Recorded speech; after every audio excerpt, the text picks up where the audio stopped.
We've been talking up to this point about philosophy and literature, or philosophical ideas about literature.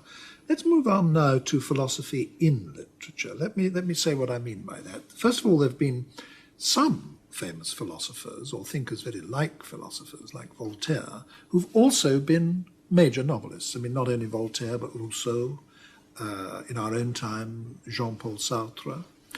Or among simply famous novelists, there are some who've been obviously very profoundly influenced by certain rather philosophical ideas.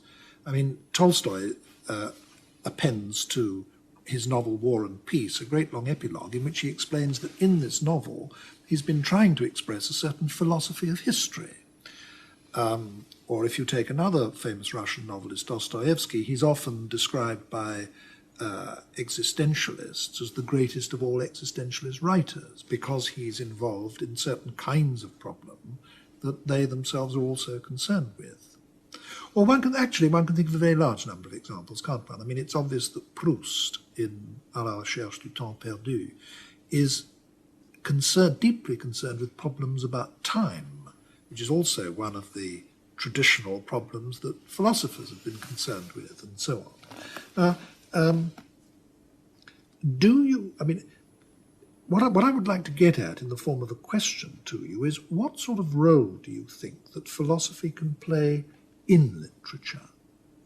In, let us take novels, for example. Well, I think it had better keep out on the whole.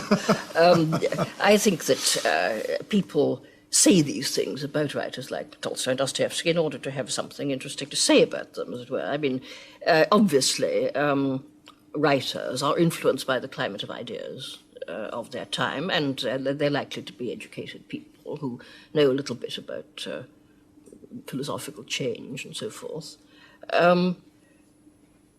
But the amount of philosophy they succeed in expressing in the book is very small. Really. I think as soon as philosophy gets into a novel, work of literature, it ceases to be philosophy. It becomes something else. It becomes a plaything of the writer, and quite rightly.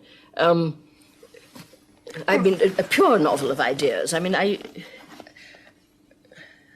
don't know that it's very likely that it will, the harder the writer works to present his ideas, the less good his work of art is likely to become. I think it's a very dangerous activity. I think that, again, you see the great 19th century writers get away with quite a lot of idea play in their writings, but if you look at it, you couldn't possibly regard it as philosophy. It's idea play. Well, I wonder if I agree with you. I mean, you say that people say this kind of thing about philosophers in order to have something interesting to say. Well, no doubt there is a lot of pseudo-talk about novels of this kind. But I did mention, for example, that Tolstoy himself says in War and Peace that this is one of the things he's trying to do. Or take a major English novel like Lawrence Sterne's Tristram Shandy. I mean, not only was that directly influenced by Locke's theories about the association of ideas, but there's quite a bit about that in the novel, and in terms which obviously refer to the novel itself.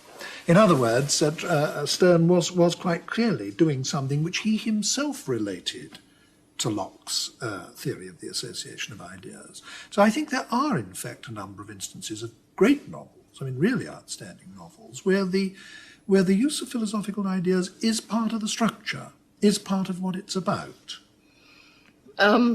Yes, all right.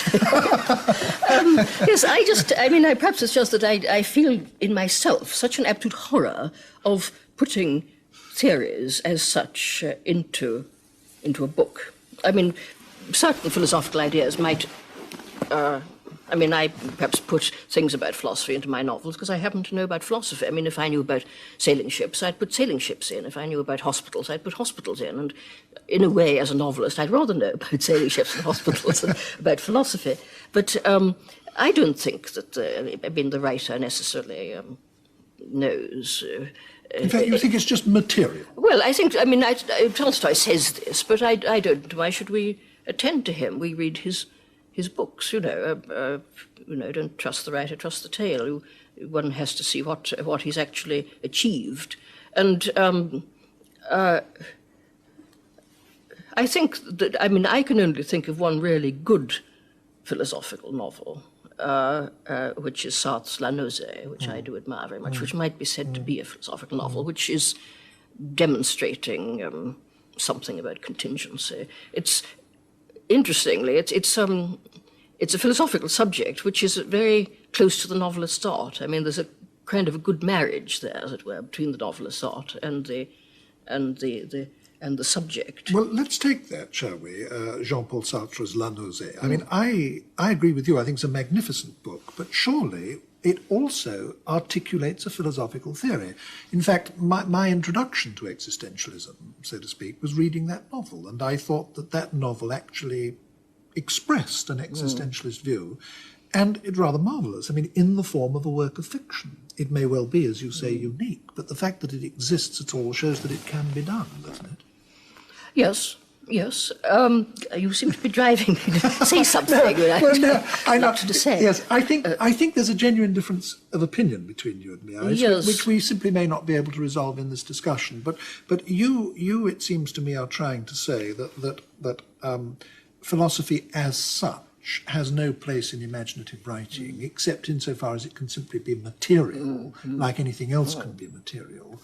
Whereas I think I want to say that there are really a number of exceptions to this, and that some major novels do make use of philosophical ideas, not just as material in that sense, but in ways which inform the book. Yes, I mean, this is perhaps just a matter of degree. Obviously, there are things to do with the ideas current at the time, climate of ideas and so on, which give a certain flavour to novels written at a certain time, and incidentally, which make it possible to write in one way at one time and impossible to write in that way at another time. But I think one speaking rather loosely, I think existentialism may be something of a special case here, because it is a rather literary philosophy. It emphasises all sorts of things to do with the human predicament.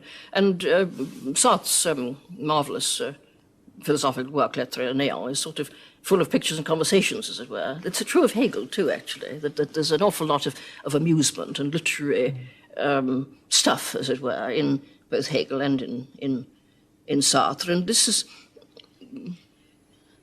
interesting. This has something to do with the rather dramatic form of the thought in the philosophy itself, that there's some kind of drama which can be exhibited. There's some kind of feeling about the world which belongs both to the philosophy and to the novel. But one can see that it's not easy from looking at other works by Sartre and by Simone de Beauvoir, where as soon as the existentialist voice comes in, the work of art is rigidified. Yes, I think it was just a lucky chance that he managed to pull it off in La Nausée. Yes. Well, I think given what you've now just said, I think perhaps we're not so far apart as I thought.